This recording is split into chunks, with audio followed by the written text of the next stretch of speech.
No Place Like Home is a fabulous Rugrats episode. This is one that I remembered from my childhood once the episode got going. To begin with, I didn't, but once the main narrative kicked in, it all came flooding back to me, and it's really delightful. This is the 31st episode of the 6th season of Rugrats. It takes up the full episode, a double feature, and rightly so. I think it worked very well as a double parter, and time just flew by. It was so engaging. Susie is in the hospital to have her tonsils removed, and that in itself I think is a great subject for Rugrats to address because a lot of children have their tonsils removed. It can be very scary, and Susie going through this helps the children to see that actually, while it may seem scary, it's a very routine operation and it'll be over before you know it. So, massive credit for them showing that it's not as scary as you might think it is. And Susie is obviously very scared, and when she goes to sleep, she dreams that she's in the Wizard of Oz. And we basically have a parody of Wizard of Oz where Susie is Dorothy. At the beginning of the episode, the babies all give Susie presents or toys to make her feel better, and Tommy gives her what is, quite frankly, a replica of Spike. It's a soft toy that looks exactly like Spike, which I thought was a really clever way of then allowing Susie to have a dog in place of Toto in the dream. I thought that worked quite well. It wasn't necessarily necessary, they could have done it without the soft toy, but it was quite cute.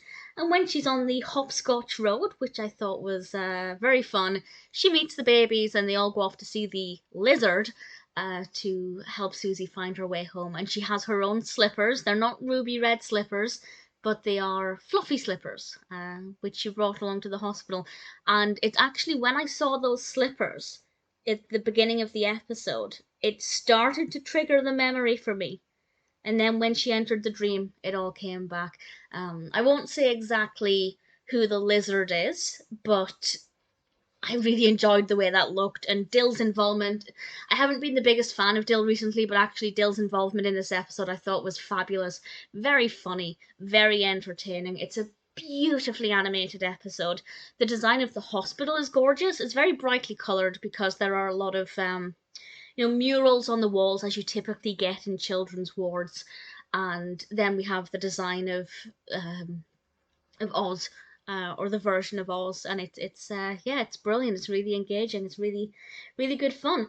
What surprised me is that quite early on in the hospital before the dream, Angelica's being an absolute pain, as is always the case, and she bumps into this child, and this child, who must have been, I don't know, maybe the same age as her, called her a witch. Obviously leading us into the Wizard of Oz, but I was really surprised that this child called her a witch. It's very unusual that they'll call each other actual nasty names. I mean, Angelica calls the babies dumb, but to actually call a character a witch? Let's hope that no child watching it picks up on that as a good insult to call other people. But aside from that, I thought it was a fabulous episode.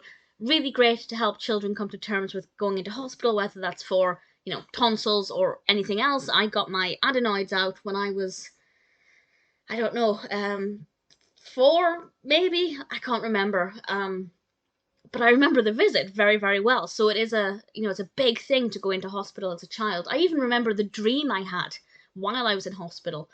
It was not a Wizard of Oz dream, though. It would have been quite delightful if it was.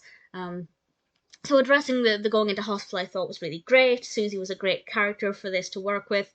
It was also nice to see Susie being quite nervous, because Susie is usually quite headstrong. Not in the same way that Angelica's headstrong, but she's very she's very intelligent, very knowledgeable, and also a very kind and caring person, and doesn't let anybody push other people around.